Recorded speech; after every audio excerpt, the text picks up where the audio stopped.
Hi, John. Hello. It's been, like 1 month since our last, no, 2 months maybe, since our last episode. And we are now in Thailand in this beautiful house that we're going to leave very soon. And actually, I've been here 2.5 months. So soon it's going to be 3 months. And it took us this whole periods of Christmas and New Year's and my birthday until we are finally meeting again. And we are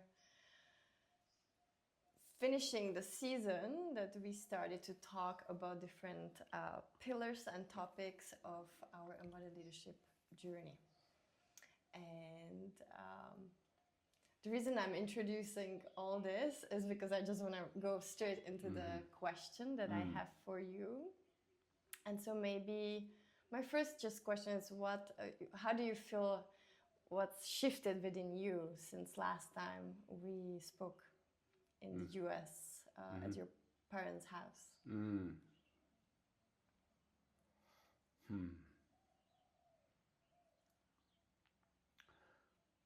I don't know. that's probably the most honest answer. But there's been, I would say, it feels like I'm in process of a shift, but I can't name it. There's been a lot of work. We've been working. We've been in the beautiful and difficult and messy finding of sacred relationship. And I think that you and I have certainly been landing in a new chapter of our relationship. So that's been a big piece. A lot of that has to do with working together and like really doing a lot of work because we're holding a lot and we're putting a lot out in the world right now. So that's big. I think there's also an element of when we last spoke a couple months ago, it was we had this journey carved out, and we had a lot of things known and ready and created, but we didn't yet have anybody else with us. And so probably the biggest shift is that we now have people that we are getting ready to start the journey with.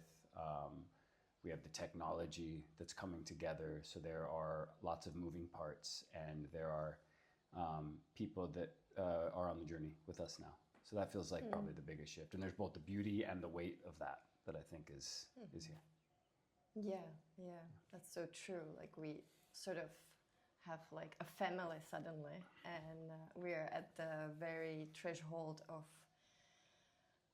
embarking together on this journey that I think at the time when we spoke, we were still in some kind of last development of it. And I mean, it's been journey of creations like this past year. Like I feel like it's sort of the end of this year was that journey. And I think it's beautiful that I remember we wanted to talk about, because we talked about the 4 pillar that sort of are this frame that holds this journey, that is a 12 months online container and sort of a mystery school. And as we already started to create, I can see already us changing language, like sort of aligning more with the truth of what it is. I remember we wanted to kind of talk about the last pillar, which is wisdom. And we decided not to because it felt too rushed. And in some ways, I feel like it's beautiful to have this break in between. And as you said, I do feel like there was also, I feel like the Christmas, and this New Year, like it's and the winter solstice, like it's kind of that felt like a portal of some sort that we both went into. And this like winter, like, something was like, is still kind of dying, because I feel like the New Year's is kind of starting with our journey, which is in March. And I feel the beginning. We both feel the beginning. Maybe not the New Year, but like the spring and the energy of the beginning. The beginning. and also like the Chinese calendar, I think it's somewhere in February, and that's where I'm kind of feeling like I'm still feeling like the end, like there's like a closure of this year, still sort of slowly shedding the last bits. So talking about the last pillar of our journey that we're gonna embark on, which is the wisdom. Do you want to say a little bit about why is it the last pillar? And is it the end or at the beginning? It's a great question. I think it's all yes. And I mean, I would say, well, you just sort of introduced it. The first, I certainly don't know wisdom. You know, there's like, so that's the first thing. It's like you can maybe touch it and you can maybe grasp at it, but at the point that I start telling you I know what wisdom is that's not a, yeah, that's not it. So I would say the reason, so exactly it. It's the end and the beginning, maybe together. So you just talked about what we went into over the last 2.5 months. It's a beautiful segue. We've been in winter. So like we've equated wisdom in our journey as maybe the quality that we're exploring together in winter, and maybe the thing that that winter might have to offer us if we're in some context of, and the mystery school is a piece that came in these 2.5 months. So it's a beautiful frame. It's certainly not, we're not saying we're starting a mystery school. We're saying, hey, this journey is kind of a container where we're asking the mystery to guide us, and we're using the mystery of the seasons and the mystery of things. I say all of that because to me, wisdom is, there's some degree of not knowing that is inherent in it. That's something that feels true. There's some degree of you know that you're with a wise one when they can like laugh and shrug, and you know, Thich Nhat Hanh is a beautiful example of a clear wisdom carrier. And if you listen to that guy talk about anything, there's just so much joy and so much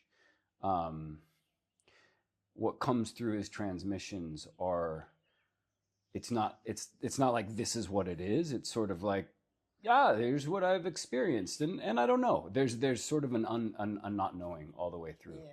And then that's the last piece I want to say, because you said is at the end of the beginning, and we're starting this in spring. So we start this whole journey where we're kind of coming around, but we started with desire, and so then it might say, well, where does a pure desire come from? Because desire doesn't have to come from wisdom, and probably in our current world, most desires don't. Most desires probably come from an animal, like a power or a need for something or a want for something. But when desire comes from wisdom, if desire comes from some like holding of what's unknown and the bigness of life and the mystery of it all, then desire itself can sort of be informed by something that's unknown, and then I think you're touching maybe the quality of wisdom. Mm-hmm. Yeah. Would you say like not knowing is an important essence of wisdom? Yeah, it's certainly not enough on its own, but yes, it's like there. You know, when we talk about the winter and we talk about the portal, as you said, it's almost like it's the one season that it's the dream space. And when we go into the dream space or the subconscious or the unseen places, it's behind the veil. And so everything else is in front of the veil. It's on the stage of life. And wisdom knows a bit of something that's happening behind the veil. And so, yeah, there's a quality of just being like, I don't know what's going on back there, but there's definitely something happening. And I'm allowing it to inform what I'm doing out here in the front, and I'm honoring it as doing a whole bunch. Maybe there's like 1,000 characters back there pulling strings and doing lights, or maybe there's just one person that's like scrambling around. But regardless, I don't know the machinery that's happening to support my life, but I'm going to do my best, and I'm going to hold that there's a whole bunch there. Yeah, so like, that not knowing. I feel like also like as you speak, I'm feeling the humbleness, you know, of like the not knowing what's happening back there. It's like also the humbleness of in the not knowing is like to listen to also be receptive, surrendering, trusting. There's something also like as you speak in the winter, it's this like, okay, I'm just gonna rest and trust that after I rest, I will feel different, you know, that something's gonna come and move me again. Nice. And I just want to say for people who maybe might be a little confused, like we are basically the four pillars that we will walk through. They're linked to the seasons, to the seasonality. That's like part of the magic. And I was curious about wisdom. I mean, I was curious about this, how would I say it? Or my question would be like, do you think wisdom is, what's the relationship between wisdom and time? And does it mean that more time is more wise, or is it in the repetition of things that it's not really about the time, but it's about like repeating something over and over that will, you know, like what's there for you? It's a beautiful question. Or do you want to answer it? No. Yeah, it's a really good question. I would say that time, you know, I would go to what is time doing for us? It's allowing us to, it's giving us the opportunity to see the truth and to see what's really going on with ourselves and in the world. There's a level of embodiment that time allows for, if in our language. So there's a level of, we can know something. We can, in fact, in today's world, we can pretty much know everything. It doesn't take long. We can literally just have the answer to everything. And there's, and things that sages maybe discussed and toiled over and wrote about and thought about, we can just have in like a month if we do an online course. That's like a beautiful thing. And that's just knowledge. Right. There's nothing about knowing how the world works. And that's, in my opinion, maybe a lot of what's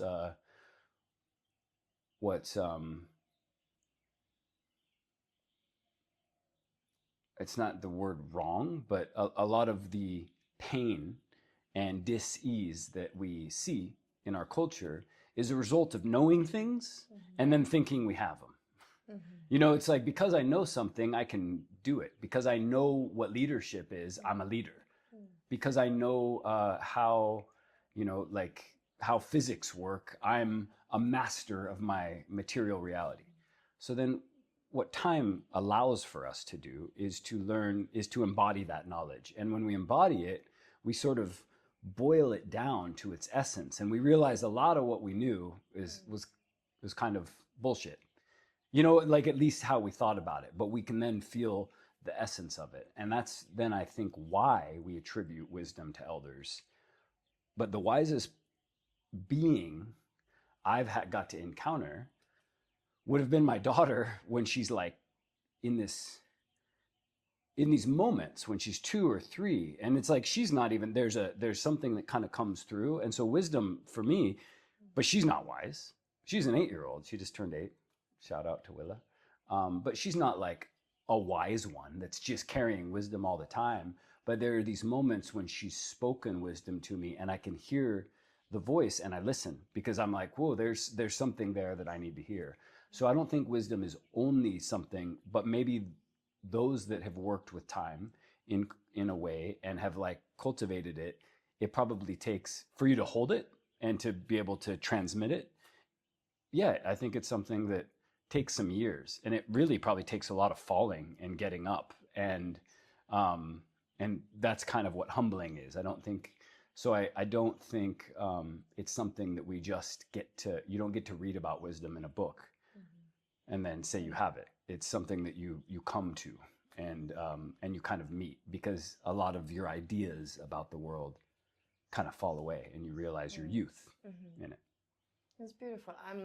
I'm feeling from what you say, it was kind of, there's something about the embodiment, and actually it's It's something that we're both very interested in, like embodiment. And this time, what I'm feeling there, it's not really about a length of time, and time is not linear also like, but it's what I felt more, it's about like lived experience in the body, or something that, like knowledge, I almost feel like knowledge can be poison, like it can actually take us away very much from a wisdom.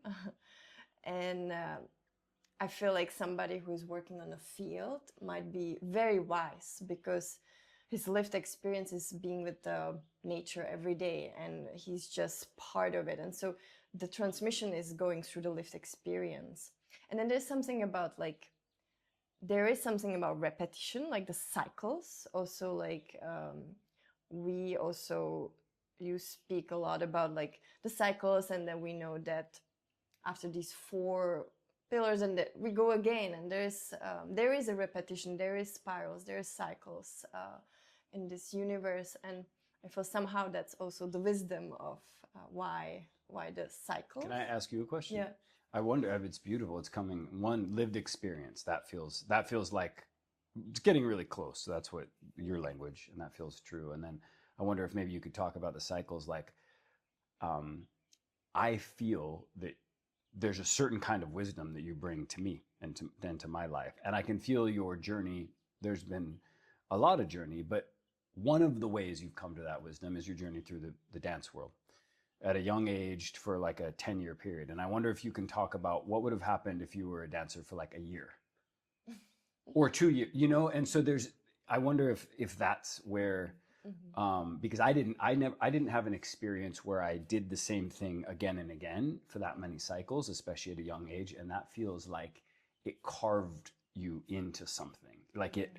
And then you left because you were like, no, but I wonder, yeah. So maybe just. Yeah. Not 10 years, 20 years. 20 years.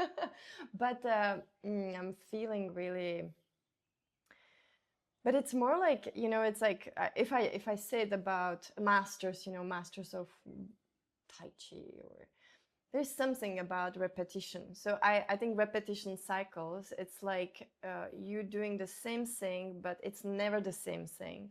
And as you revisit it with the new time, new awareness, new self, you're kind of able to be like, wow, I see another layer. And I think like we were asking me about the dancing. So for me, the wisdom that I really learned was the language of the body. And the body, I feel like has this its own time. And the body isn't, I feel like the mind can be very quickly like it's more the knowledge, but the body, like when it knows, it's like there's no more question, and then you kind of move further. So there is like within the repetition, there is like a landing, and I feel like the body is infinite. Like there is also almost like an infinite capacity to expand or stretch out, or like this single movement. Like also like when they, the Chinese, the symbols, when they can do them, like the masters, they do them, I don't know, million times, and then it's just this one stroke, and that's the mastery. So it is like, it's never the repetition, it's never the same. Can I also just say something I'm feeling, because so you were then a 32-year-old dancer who had studied something for 20 years. And then the next 6 years allowed you to bring all of these things into your life. I can be a healer. I can listen to other people's bodies. I know how to cultivate experience. You had this sort of well to draw on that you can just like, and I see you. So you can, I think I even reflected this to you today. You can put yourself into something. I can see the Fool card. Like you can just step into something and more rapidly than I can see anybody else. And I can see the dancer in you in an experience. You're like, okay, let me do it. And you can just kind of put yourself in there, and then you come back to it. And that's something that you gain. So there's some mastery that then just allows you to know how to It's like a how to key do that live. I It's a key. received. Yeah. Yeah. And It's a that doesn't wisdom. mean that you're wise. No. Maybe there's, but there you are in a way. So then there's something there. I mean, it's one thing I'd want to say about wisdom for me personally. It was like 4 years ago when I kind of touched my own wise one, I would say. Mm-hmm. And I don't have like, there wasn't an understanding, but I touched it. And it was like, I kind of felt myself as an old man, not a guaranteed path, but I could feel the wisdom there. And I could also feel the gap, like how far away from that I was. And then I was like, okay, I'm gonna walk that path now. And in knowing I was walking that path, it feels like as I come to wisdom, and I am consciously, I sort of know where I'm heading. And most of the time, let's say I'm acting like an idiot with you, I kind of track back on that, and I'm just like, I'm so not wise. Like I really don't have it. I don't have control of my emotions. I don't have I'm not clear with my words in these moments. I'm not able to hold myself the way that I could feel this other being can, that I'm getting towards. So clearly I'm not there yet, but I'm kind of like on the path. And so that feels, at least that's my way, is to kind of pick something and then just be like, I'm going to try and get there, not fast, but I'm going somewhere, and I'm going to be able to hold myself in a certain way. So that's helpful. I'm curious, when you did that, was that like a felt sense of the future, let's say, elder of you, the version of you, like an elder? Was it, it was a visual? Was it the felt sense? Was it, It was a felt sense. It was one of these, one of these moments where I was in a period of life where I was, you would say my third eye and my crown were very open. So there was a lot of imaginal, like I was feeling and seeing, and it could kind of be all at once. And I was specifically, it was when what we have was kind of coming through, and I was thinking essentially like, how does the world, how do we make it? It was during the COVID time. Like, how is this going to not end in all the terrible ways that I can sort of see as I was watching the systems? And the answer that I gave myself, or that came from a higher power, or that was infused from the mystery, is we don't have a culture with elders. And so then I was like, well, what's an elder? And it was this recognition that I'm like, I actually didn't know. And so that's the how. And then it kind of showed me what an elder was, and I could tell that was me, because there's, and so I was like, well, great. How do we do that? And it was like, well, you have to become that. And so the commitment, so there's just, like the way the mind and the way so there's a lot of levels. And so it was, I'd say probably more than anything for me, I asked and received an answer. And usually the way I receive, it's more somatic. I think some people get visions, like in that night I was driving, actually. It was probably 1 a.m, and I was in the Sierra Nevada mountains, and it was a big sky full of stars. And so I can remember sort of sitting there and just having this conversation with, but then it does usually come through for me as a felt sense. And then I sat with some meditation and gave some presence to this character to kind of feel it and call it in. And so I wouldn't say there's like a guy. Yeah. I don't have a face. Yeah. Yeah, that's beautiful. And I think that's also, like, again, I do really feel this connection to the wisdom lies within the body, so like the embodied somatic, because the mind would be like tricky. It starts to like, I like that you say that, because I think it's also a beautiful idea to, which came to me. I know it's a thing, like you can call in your elder self. I didn't know that it's a thing. It's a practice or a technique that some people use, and they really speak with their older self. But I had an experience when I was young, when I was, I think, like 10, and I was in a very difficult situation in my family. And I was like desperate. I didn't know what to do, how I'm going to survive. And I remember like without knowing, I just asked for help. And it was like I had a conversation within myself, and it's like a future self came in, which I don't know if it's this version or much older, but it was like, just keep walking, you will be fine. And you're doing, like, you're on the right path. And it just like talked to me, gave me this like also felt sense of just keep going, you're okay, and safety. And I know it was me talking to me from future. So it was beautiful how we can like access different timelines. And what I would say about timelines is, it's so simple that future self is like, and my future self, they're like, yeah, just come. There's a beckoning, but it's only through the touching of it that you can actually align yourself to it. So it wasn't happening until you asked the question as a child. That's just, and it wasn't happening until I asked to meet that one. And then that one's like, yeah, you're already there. And so it's kind of clicking in and happening together, but it is then important to essentially do the work of humbling in the moment and asking for help, and, you know, sort of getting on your knees and praying and just being like, oh my God, I don't have this all by myself. Can anybody out there, please? And it kind of can align you in. But in that, you're already touching wisdom. So your child there was like, I need help. That's touching the frequency of it. And so then it allows you to sort of tune in. And there's like a direction. There's a direction. Yeah. And then you're like, oh God, I caught it. Like, let me stay on that path. Yeah, that's beautiful. You spoke about very briefly in what you shared about we don't have elders. I think it's quite interesting to just, what do you mean by that? We do. So I've met elders. I see them. So I just want to be clear. And there's a difference, right, between like somebody who knows a lot and an elder. And so, yeah, there's not an old person. Yeah, elder definitely not an old person. I would say most of our old peoples, most of the baby boomer generation in the Western world are just clearly not elders.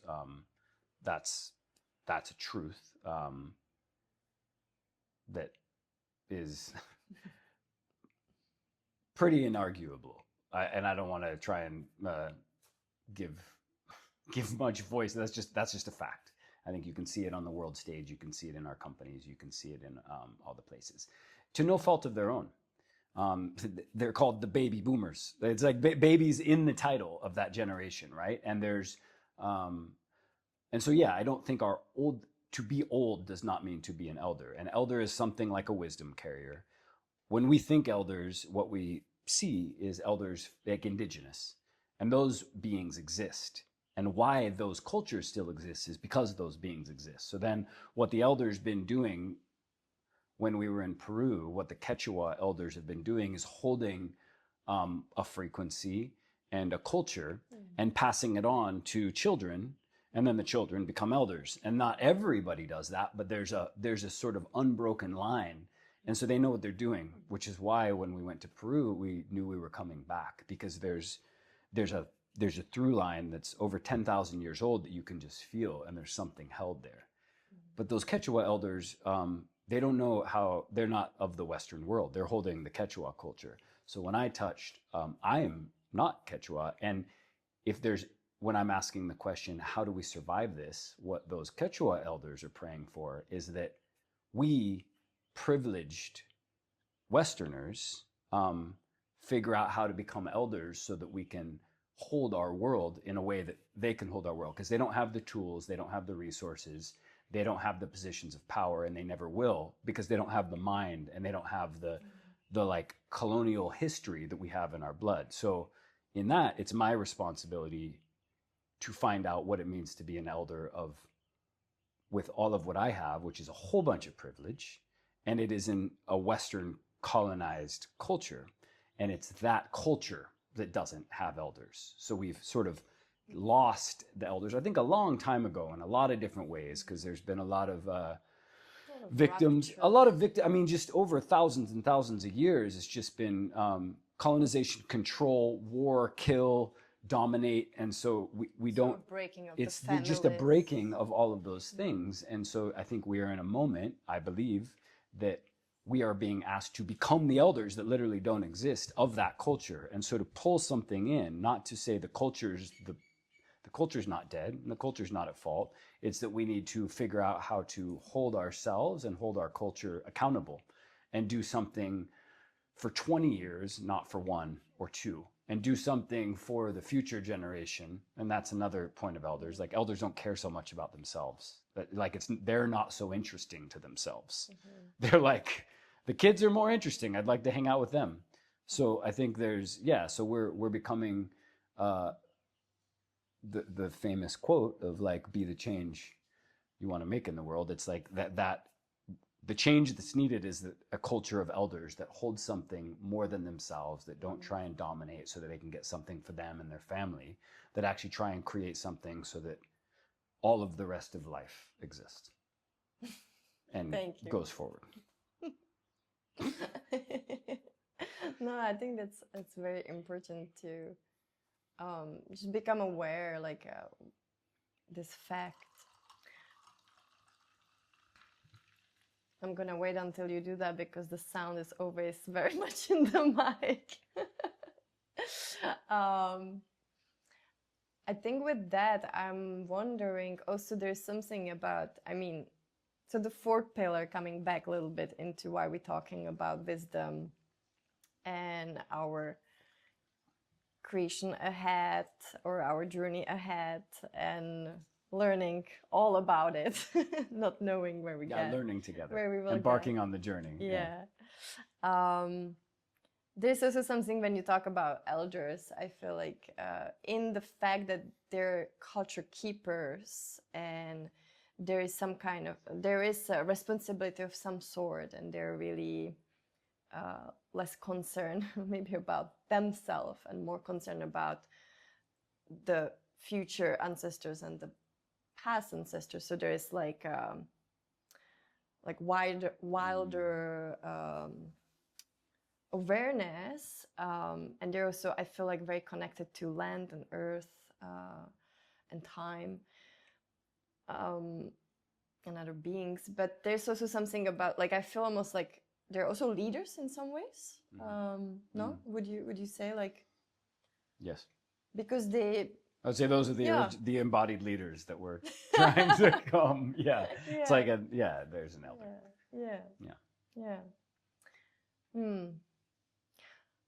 I think I want to sort of exit from, unless you have something else to add to this, but I feel like I wanted to exit from. One thing I want to add, I'm not saying that elders don't exist that are in our Western world. It's that there's an energy, and that energy doesn't exist. So I think that there are many beings that are doing their part, that I'm so grateful. I can name a bunch, and I don't have the knowledge or the thing to look at without them. So I'm very grateful for them.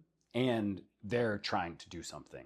They're trying to do an operation together. They know that they can't do it alone. So there's something in the elder that's holding a template, and it needs more. There's a community aspect that it needs. One wise old person alone's just going to get ignored, and they're going to be sitting on a park bench. So.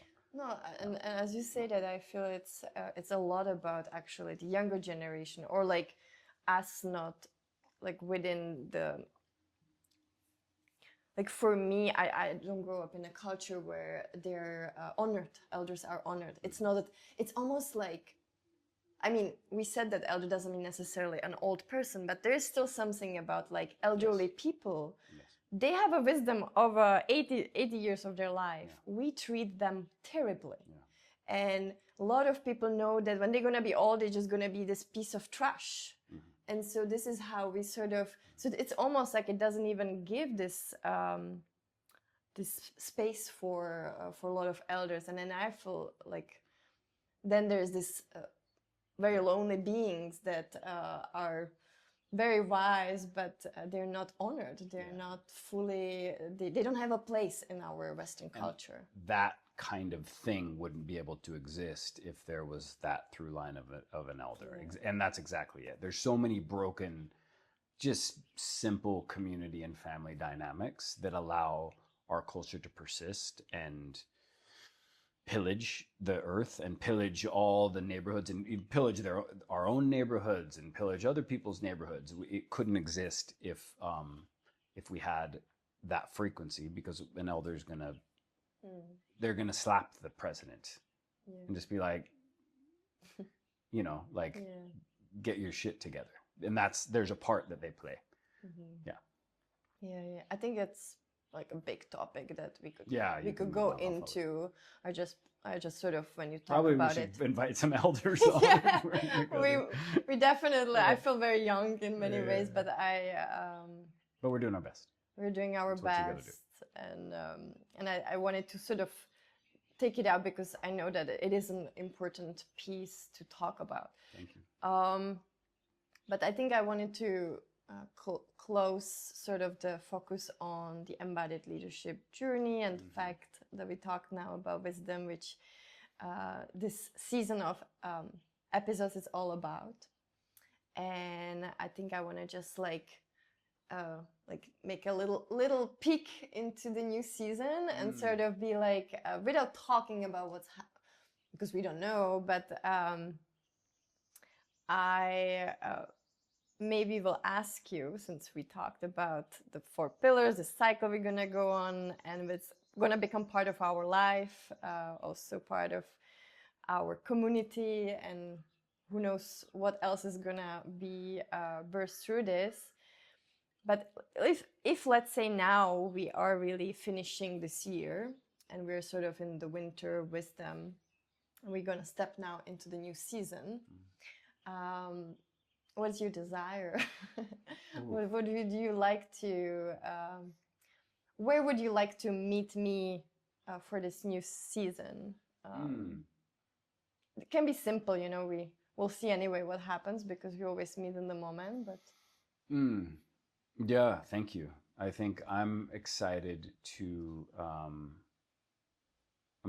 grow with you. I'm excited that I am growing with you. And I think what's becoming clear in me as this embodied leadership journey's come through me over the last 6 months, it's the remembrance and the care for just creating community.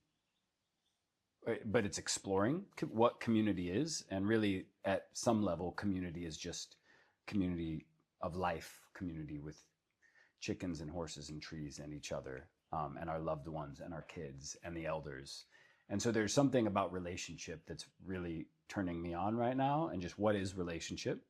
And so I think what I'm excited about with you is to explore what is relationship between 2 beings, specifically a man and a woman. And what are the difficulties with that? What are the challenges? What are the what are the preconceived patterns that we have, and which parts of those are really true and which parts are trash that we need to sort of remake or at least question? And how do you do that? And how do you do that in holding each other? And how do you embark on a sacred relationship with the idea that you're both 2 sovereign beings that need to still be able to fall and be separate and make mistakes and have other relations with all the different beings, and then hold something true and real and sacred that no other has. And so I think all of those things, that's the big scary thing that's alive in me, and I'm kind of like, oh, that's something that we should explore with some intentionality. And this feels, the idea of making love feels beautiful to me. Yeah, that's beautiful. I don't think I have much to add. Like I resonate. I'm feeling like where I am in my life and in this journey of getting to know each other and walking life, and you being as my best friend, and sometimes somebody I want to murder. And my coworker, and we have all these roles. I feel like our relating and our partnership is very unique and very complex, and we're very complex beings. But I'm feeling like where I am in my life is like after these 2 years, there's like the different phases in our relationship, but I feel like where I am is there's some kind of ability to now not be so much in the personal and be a little bit more curious about what is relating and less about like, as we're speaking about relating, it's touching all these emotions and wounds within me that I'm unaware of. And so then I'm more like reacting than like exploring. So I am excited to explore in a new level, and also because we will be in a whole different chapter of our life. I think this year 2026 is gonna be crazy. and I'm also excited at some point to see also as we're growing our community, the beings that will maybe show up at some more moments and talk about relationship with us. Lots of people know a lot about relationship. Yeah. It feels. I think that's it for today. I feel complete. Beautiful. Thank you. Thank you.